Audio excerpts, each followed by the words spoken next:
একটা ছোট্ট মোট্ট ছেলে, নাম ছিল তার টুলু। সে থাকতো এক বনের কাছেই শুধু মায়ের সঙ্গে। মা মা, আমার কোনো বন্ধু নাই। ছেলেটার আর কেউ ছিল না। বনের গাছপাতার সঙ্গে খেলা করতো সে। এছাড়াও দুটি পাখি ছিল ওর বন্ধু।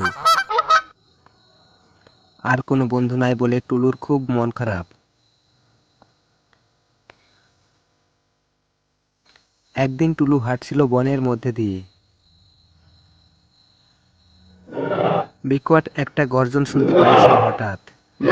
বাঘ এসেছে, বাঘ!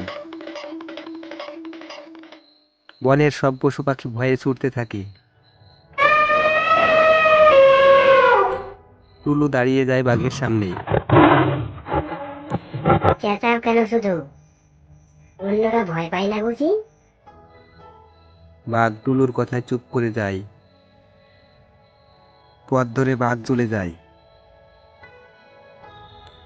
দূর থেকে হাতি এই ঘটনা দেখে।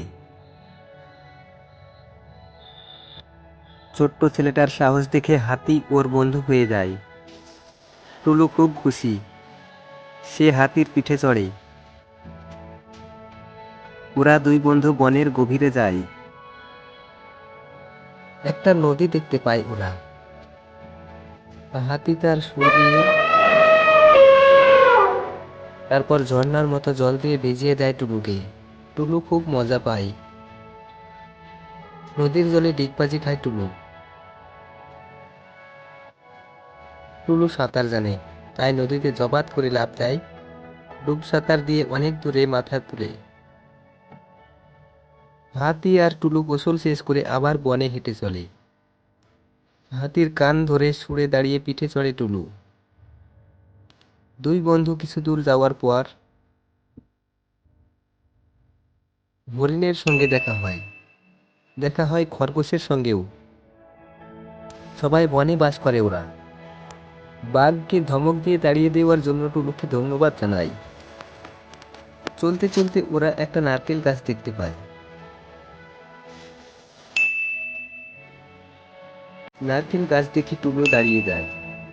আমি জল তেষ্টা পেয়েছি। টুলুর পিপাসা পেয়েছে, নারকেলের জল পান করতে চায়। তবে বড় গাছের নারকেল সহজে পারতে পারে না।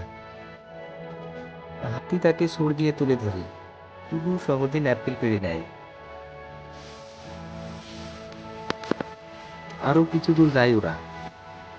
হাতি থমকে দাঁড়ায়। টুলু জানতে চায়, চলছো না কেন? হাতি গাছ পাকা কলা দেখিয়ে বলে, কলা খাবো। টুলু কলা পেড়ে দেয়। দুই বন্ধু এবার এক গাছের নিচে বসে কলা খায়, নারিকেলের জল পান করে। পেট ভরে খাওয়ার পর আবার চলতে থাকে। যেতে যেতে ওরা বনের গভীরে যাওয়ার পর টুলু হঠাৎ থেমে যায়। ওর মায়ের কথা মনে পড়ে। নাও, এবার বাড়ি ফেরার সময় হলো। হাতি টুলুকে পিঠে তুলে এগিয়ে দেয় তার বাড়ির কাছে। বিদায় বন্ধু, কাল আবার দেখা হবে। সুর দুলিয়ে হাতি বিদায় জানায় টুলুকে।